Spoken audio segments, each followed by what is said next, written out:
Hello guys, मैं तुम सबके लिए लेके आ चुका हूँ हेल पैराडाइज का एपिसोड नंबर 11 और ये एपिसोड भी काफ़ी ज़्यादा धुआंधार होने वाला है, तो इसे ज़रूर पूरा देखना। तो ज़्यादा देरी न करते हुए स्टार्ट करते हैं। Let's get started.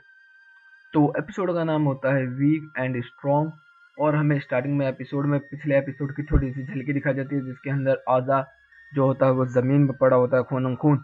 लेकिन हमें देखने के लिए क्या मिलता है कि हमें देखने के लिए मिलता है जो आजा होता है वो उसके ऊपर अटैक कर देता है और उसके मुंह को चीर देता है। तभी उसका जो भाई होता है आजा का वो आता है उसके पास, तो वो कहता है कि ओए, मैंने तुझे क्या बोला था, तू उन मॉन्स्टर्स को संभाल, मैं यहाँ पर देख लूँगा जो भी होता है। फिर हमें देखने के लिए मिलता है जो वो पेड़ वाला मॉन्स्टर होता है जो आजा से फाइट कर रहा है, वो रिजनरेट कर लेता है और बोलता है कि तेरी ताकत तो पहले से ज़्यादा बढ़ गई है और तूने उस गड्ढे को भी निकल गया, तू वहाँ से भी मैनेज कर लिया है, तू तू तो काफ़ी ज़्यादा ताकतवर होता जा रहा है, कोई एक और नॉर्मल इंसान ये काम नहीं कर सकता है। तो आधा बोलता है क्यों, क्या हुआ, तेरे को डर लग रहा है क्या, यही है ना कि उन लोगों को मारने की। तो वो बोलता है कि तेरा ताऊ जो है वो पहले से ज़्यादा बड़ा हो गया है। तो इतने में वो मॉन्स्टर बोलता है कि अब मुझे तुझे मारना ही पड़ेगा, ज़्यादा कुछ नहीं रहा। तो वो उस पर हमला करता है। तो हमें देखने को मिलता है जो अज़ा होता है वो उसका आराम से रोक लेता है। तो फिर अज़ा का भाई बोलता है कि मेरा भाई जो है वो चीज़ों को अडेप्ट करने में मास्टर है, लेकिन मुझे नहीं पता इस रेट से वो कितनी देर तक मैं कितना ज़्यादा अडेप्ट कर पाएगा।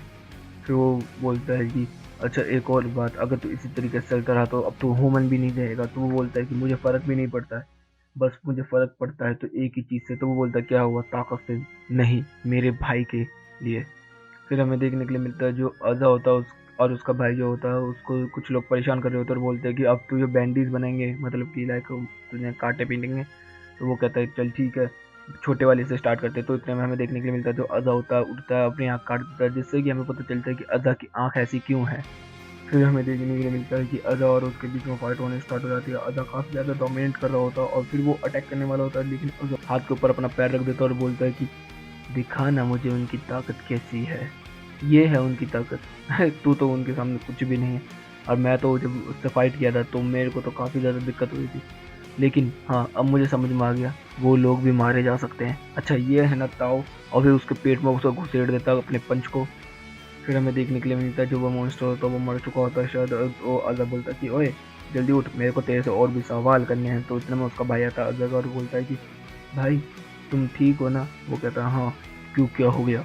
तो वो कहता है कि अपने मन में ही कहता है कि ये जो स्कार है वो काफ़ी ज़्यादा फैलता जा रहा है और ये ऐसा लग रहा है जैसे कि नसें बनती जा रही हैं उसके शरीर के ऊपर।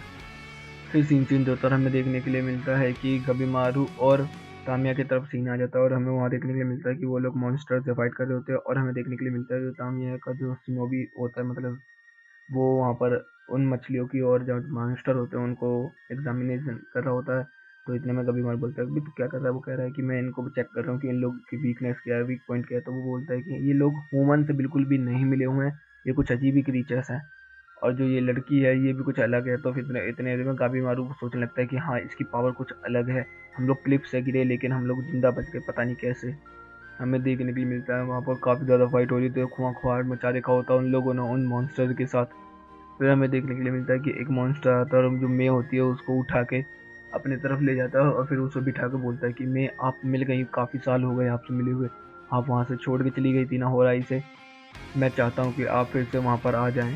तो इतने में वो बोलते हैं कि चलिए हम घर चलते हैं। तो फिर वो पूछते हैं कि क्या है भाई, तो क्यों लेके जाना चाहता है। तो वो बोलता है कि ये भी उन्हीं में से एक है, ये भी टेंसेंस है।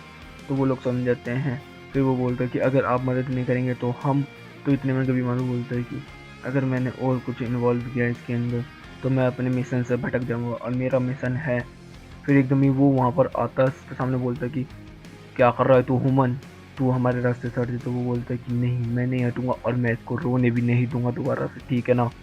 फिर हमें देखने के लिए मिलता है कि वो बोलता है कि अच्छा तू ऐसे नहीं मानेगा। तो फिर उसके पीछे से एक और बंदा निकलता है और हमें देखने के लिए मिलता है कि वो दो बंदे हो जाते हैं। एक जो होता है मकड़ियों को उठाने वाला होता है और एक जो कीचुए से होते हैं उनको उड़ाने वाला होता है। तो हमें देखने के लिए मिलता है जो तामिया होता है वो भी कभी मारू को ज्वाइन कर लेता है फाइट के लिए। फिर हमें देखने के लिए मिलता है उन लोगों के बीच में फाइट स्टार्ट हो जाती है और फाइट चलती रहती है। तो इतने में से एक बोलता है कि अच्छा तू ये बता, तू उस लड़की को क्यों बचाना चाहता है। तो वो बोलता है कि अगर मैं पहले उससे मिला होता तो मेरे को फ़र्क भी नहीं पड़ता कि तुम लोग उसके साथ क्या करते, लेकिन जब से मैं इस मिशन में जुड़ा हूँ तब से मेरे को समझ में आने लगा है कि कैसा क्या होता है। और हाँ, किसी ने तुम्हारी मदद करी है तो तुम उसकी मदद करोगे ना, ये तो सिंपल सा बात है। तो वो बोलता है कि तू इतना क्यों चला इसके ऊपर, ठीक है ना। ये हमारी ट्रेनिंग के लिए है और कुछ नहीं, तू ज़्यादा क्यों बोल रहा है हमारे बीच में है। तो इतने में जो तामिया होता है वो बोलता है कि ट्रेनिंग, तुम मॉन्स्टर की। फिर वो बोलता है कि तुम जैसे घटिया घटिया किस्म के इंसान नहीं समझ सकते इस चीज़ को क्या कहते हैं। और इसके 5 स्टेज होते हैं, डोइंग, साइकॉन, सिंटो, सेंटोन और सबसे ज़्यादा इम्पोर्टेंट बोचो दुस्सु। अगर मैंने प्रोनाउंसिएशन गलत किया है तो तुम यार खुद पढ़ लेना, क्योंकि देखो सच बताऊँ मैं नहीं कर पाता हूँ कि अपनी चीज़ों की प्रोनाउंसिएशन सही से। और यिंग यांग मिलके बनाते हैं सब चीज़ें। तो इतने में फिर वो एक शब्द बोलता है कांग्रेस। तो वो बोलता है कि कांग्रेस क्या मतलब, तो वो बोलता है कि इसका मतलब है सेक्सुअल इंटरकोर्स। तो वो मौत से बोलने लगता है कि हर चीज़ यिंग यांग के अंदर बनी हुई है और उसी के अंदर हम लोग ट्रेनिंग भी करते हैं, ठीक है ना। और फिर हमें देखने के लिए मिलता है काफ़ी चीज़ें, मतलब जिसमें से एक सेक्सुअल इंटरकोर्स भी होता है। फिर बोलता है कि वो इसी वजह से हमारे जो मॉन्स्टर है वो ताकतवर होते जा रहे हैं और यही हमें करना पड़ता है और हज़ारों सालों से ये करते हुए हम आ रहे हैं। तो कभी मारू सोचता है कि अच्छा, तभी वो बंदा अपनी बॉडी को मेल और फीमेल दोनों में चेंज कर सकता है ईजिली। फिर बोलता है कि वो कि जो बाकी लोग हैं वो केवल एक कर सकते हैं या तो दूसरा हो सकते हैं, लेकिन हम लोग मेल हैं। हम प्रोसेस करते हैं यांग की का। और जो मे सामा है वो यिन है, जो कि की को इस्तेमाल करती है हाईएस्ट क्वालिटी में। और हमारा जो अगर मे के साथ मिलन हो जाता है तो हम लोग बोचो जूसू इस्तेमाल कर सकते हैं, मगर इसके ऊपर पोक्सो एक्ट लगना चाहिए, साले बच्ची है वो। तो इतने में तामिया जो होता है वो बोलता है कि ये सब सुन के तो मुझे उल्टी आने लगी है भाई। फिर हमें पता चलता है कि उसकी जो बैक पे जो निशान है वो कैसे पड़ा, कि उसको वहाँ पर अबेंडन कर दिया था, इस वजह से यहाँ पर उसके कमर पे निशान है उसकी चोट की वजह से, मतलब होलाई से भी रहती है। तो इतने में दामे बोलता है कि तुम लोग सच में बहुत ज़्यादा खराब हो यार, तुम तो इसलिए ही ये डरती है। तो वो बोलता है कि एक नॉर्मल इंसान इस चीज़ को नहीं समझ सकता, और फिर वो तैयार हो जाता है बट लड़ने के लिए। लेकिन हमें देखने के लिए क्या मिलता है कि कभी मारू अपना चार्ज कर लेता अपने आप को। फिर हम लोग को देखने के लिए मिलता है उन लोगों के बीच में बैटल स्टार्ट हो जाती है और काफ़ी अच्छी तरीके से बैटल चल रही होती है इस चीज़ की। फिर हमें देखने के लिए मिलता है कि उनके ऊपर काफ़ी सारे कीड़ों का इस्तेमाल कर देता है, लेकिन कभी मारू अपनी फायर का इस्तेमाल करके उन सारे कीड़ों को जला देता है। तभी जो तामिया का सिनोबी है वो बोलता है कि सुनो, तुम अपने दिमाग पर ज़्यादा प्रेशर डाल रहे हो जिससे कि तुम स्ट्रॉन्ग और वीक दोनों होते जा रहे हो। तो वो समझ नहीं पाता है, तो उतने में मैं कभी मारू के पास आती है और उसको समझाती है उसका हाथ पकड़ के।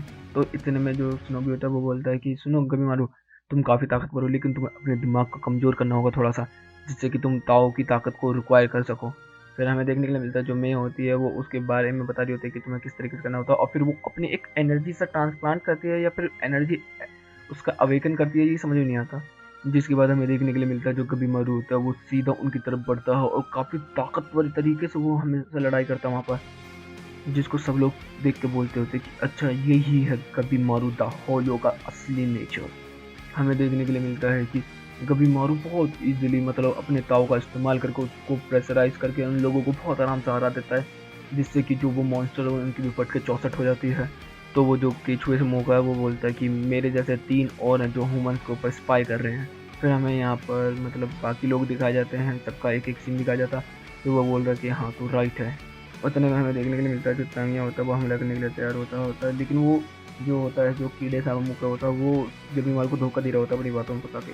तो कभी को उसको पता चल जाता है, लेकिन कभी बहुत ईजिली तरीके से उनको बेवकूफ़ बना के बीच में से कटवा देता है और एक को खुद उड़ा देता है। इसके बाद सीन चेंज होता है और हम लोग को देखने के लिए मिलता है कि सागिरी और जो निंजा होती है वो सब मिलके होराई के अंदर पहुंच जाते हैं, और लेकिन हमें देखने के लिए मिल रहा है वहाँ पर एक बंदा होता है जो कि हाथ के इशारे से जो वो पेड़ वाला बंदा होता है उसका गला काट देता है, और फिर हम लोग को उस बंदे का चेहरा दिखाई देता है। यहीं पे ये एपिसोड खत्म होता है। तो गाइस वीडियो चाहिए तो वीडियो को लाइक कर देना, चैनल को सब्सक्राइब कर देना, कमेंट बॉक्स में अपनी प्यारी प्यारी बातें भर देना। Okay guys, bye bye, thank you for watching.